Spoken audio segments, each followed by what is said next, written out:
And you just heard our reporter Carlos talk about the fact that 5 people died in Pinellas County, which was surprisingly high given the fact that the storm was 100 miles away there, which begs the question for you, sir, about more generally this storm. It was 420 miles wide at one point, which appears to be part of a trend where storms are simply bigger than they once were, perhaps because of the changing climate.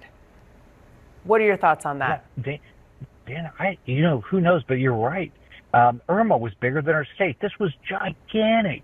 And the other thing it seems like what's happening is the storm surge is getting worse. I mean, we had over 10 foot of storm surge in the Big Bend in some of these areas where, like Taylor County, where Perry is. We had 10 foot of storm surge. That's massive amounts of water.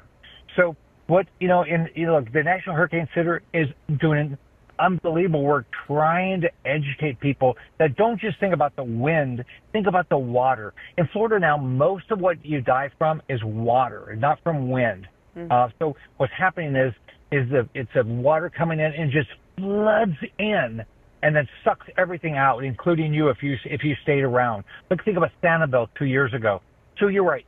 Who knows what the reason is, but something is changing. Massive storms, massive storm surge.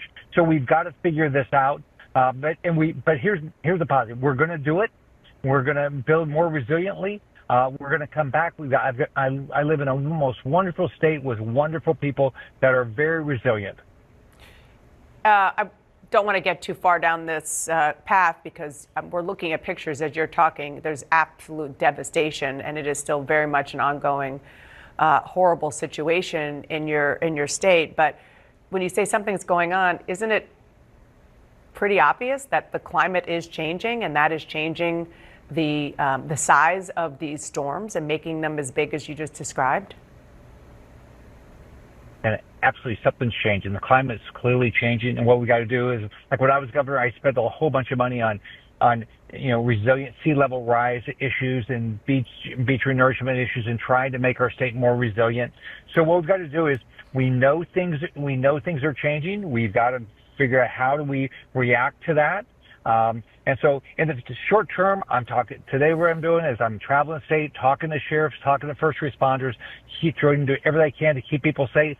And then what we're going to do is we're going to figure out how to rebuild more resiliently. Senator, thank you so much. We were talking before you came on. You unfortunately have a lot of experience with these hurricanes, devastating storms, and everybody is thinking about the people of Florida right now, and then, of course, the people who are in the path to the north of Florida. Thanks, Senator. Yeah. Thanks, Dana. Bye-bye.